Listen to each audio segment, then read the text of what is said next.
Right, okay, there's so much genuinely happening in football right now and it feels impossible to keep up with it all. So we're going to try our best to cover a few topics here. But as always, if you're not already following or subscribed, depending on which platform you're on, do that, get the notifications on, like the video, get in the comments, and I'll try and bring you up to speed with everything as we go. So, Crystal Palace have now officially won 3 major trophies since the start of 2025 after basically having none for their entire history before that. They've now won the FA Cup, the Community Shield, and more recently the Conference League. And honestly, fair play to them. I don't think enough people are talking about how insane of a turnaround it's actually been for Crystal Palace, because for years people looked at Palace as the club that would just survive every season, finish mid-table, or maybe have one good player everyone talks about for a few months, and that was it. But Oliver Glasner has completely changed the mentality around that football club. You can actually see the belief, not only from the fans, but the players as well. Even other teams are starting to look at Crystal Palace differently. And the craziest part about all of it, Glasner already confirmed a little while back that he's leaving the club at the end of the season, which obviously time is now. Is there any chance you could be persuaded to stay? No.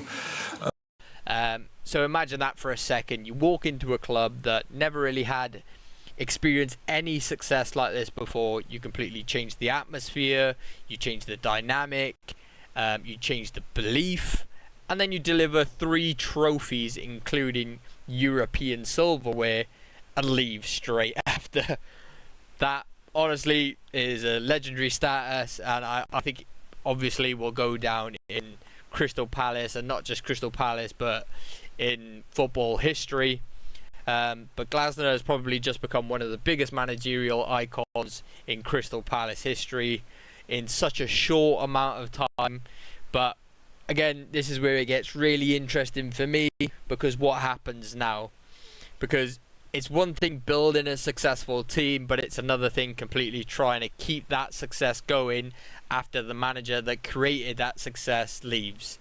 And we've seen this happen so many times in football, where a club hits unbelievable heights under one manager, they leave, and suddenly everything slowly falls apart.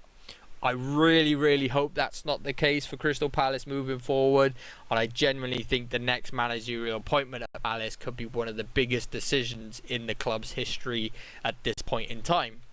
So, did they try replacing Glasner with someone similar systematically and ability-wise, or did they go for a big name? Did they keep building around the same players and identity? These are all questions that are going to be asked, and rightfully so, because right now Palace actually look like a club that could push on even more if they get this next step right.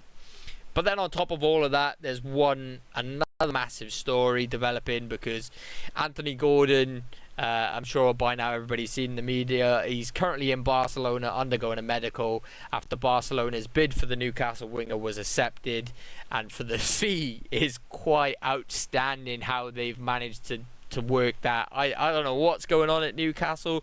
If I'm a Newcastle fan, I would be outraged for the fee that you're letting him go for, considering he's under contract for, what is it, 4 years, and you're letting him go with add-ons. I think it works out to 80 million for a player of that capability at his young age as well, is unheard of in this day and age, but especially with a talent like Gordon. But again, that's something in the media circulating, and to me that feels huge. And what a deal for Barcelona, getting that over the line for such a cheap fee for a player of his capability. But I think because Gordon's he's not just another Newcastle player anymore. He became one of their main attacking players, one of the faces of the project, and honestly one of the most dangerous wingers in the Premier League on his day.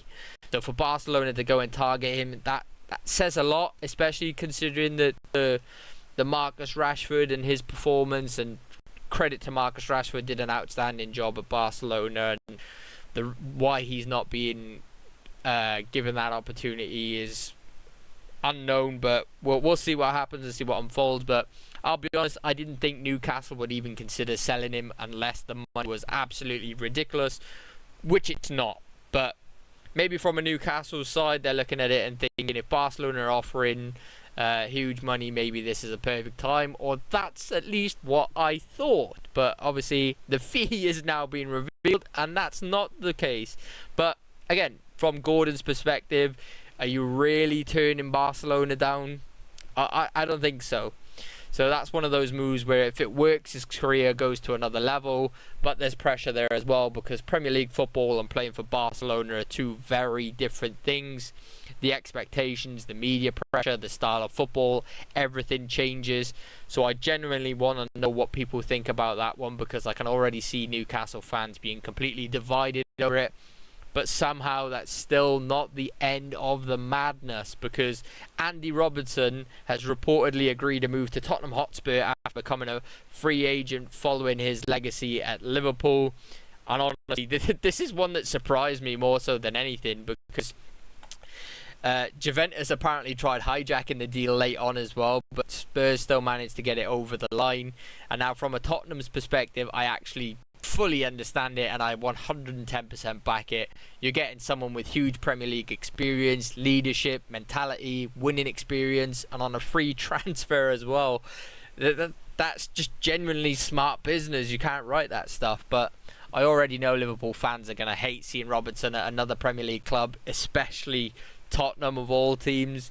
And the thing is, even though he's older now, he still brings so much experience into a dressing room and on the pitch as well. So honestly, football right now just feels absolutely chaos, and we haven't even fully hit the peak of the transfer window yet. But out of all of those stories so far, I genuinely want to know what everybody thinks. Is Glasner leaving Palace the biggest story here?